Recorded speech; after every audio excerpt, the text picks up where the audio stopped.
د رسول الله صلی الله علیه وسلم د 15 کلنۍ یوه بله مشهوره او تاریخي واقعه د حلف الفضول واقع کېدل و. راځئ په دې ویډیو کې په دې پوه شو چې حلف الفضول کومه واقعه وه او رسول الله صلی الله علیه وسلم ولې پکې شرکت کړی و. خو مخکې له دې چې دا موضوع شروع کړو یوه غوښتنه تاسو نه لرم، هغه دا چې موږ په دې نه پوهیږو چې دا د سیرت النبي موضوع او د رسول الله صلی الله علیه وسلم د ژوند واقعاتو او تاریخ موضوع تاسو ته څومره مؤثر واقع کیدای شي. نو په خپل لایک، کمنټ او شیر باندې موږ ته ډاډ او حوصله راکړئ او د دې موضوع مؤثریت راته ثابت کړئ. راځو خپل موضوع ته.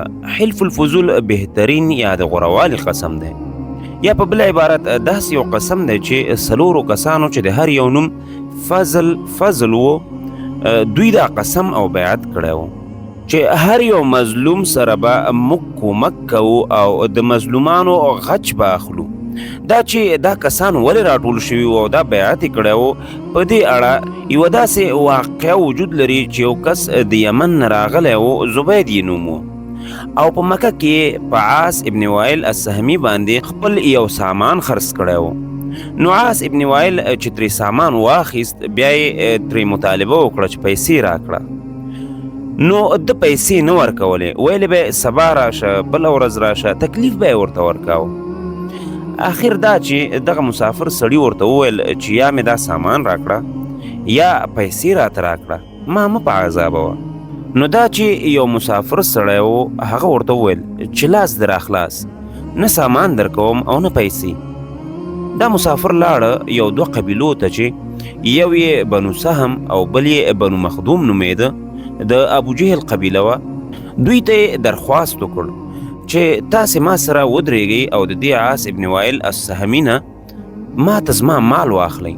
نو هغوی پرې هېڅ باک ونه کړ چې دا یو مسافر سړی دی، د ده خبرې ته څه اعتبار دی. نو دا مسافر راولګېد، څه شعرونه یې جوړ کړل، شعرونه یې وویل، په هغه کې د قریشو بدي یاده کړه. نو بعضې روایتونو کې داسې راځي دا مسافر دارالندوې ته ورغی. دارالندوه د قریشو د مشورې ځای و. دلته قریش ناست و، دوی ته یې وویل چې تاسې زما دا مال دې سړي نه ازادوئ، زه به داسې اشعار ووایم چې تاسې به پکې په شرمونو وشرموم. په دې عربو کې به زه ستاسې عزتونه واخلم. او د دې خلکو دا عزتونه ډیر پکارول، ډیر پرې خفه کېدل. د عزت او شرافت لپاره به یې ځانونه وژل. نو دغه کس د ابو قبیس په غره باندې وخاته، شعرونه یې وویل چې قریشو ما سره دا ظلم وکړ، دومره ظلم مې را سره وکړ، ظالمان پکې دي، پردي مالونه خوړونکي پکې دي، دوی د مسافرو سره دومره ظلمونه کوي. دا خبرې په دې قریشو باندې سختې بدې ولګېدې.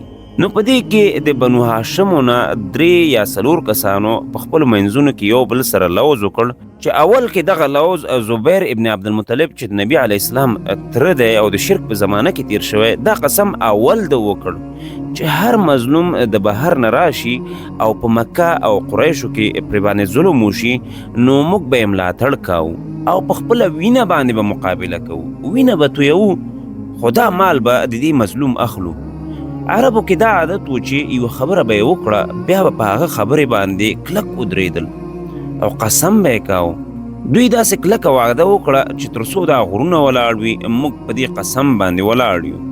نو په دې کې دوی نور خلک راوغوښتل چې تاسې راشئ دې قسم کې موږ سره داخل شئ، دا یو بیعت په حقیقت کې.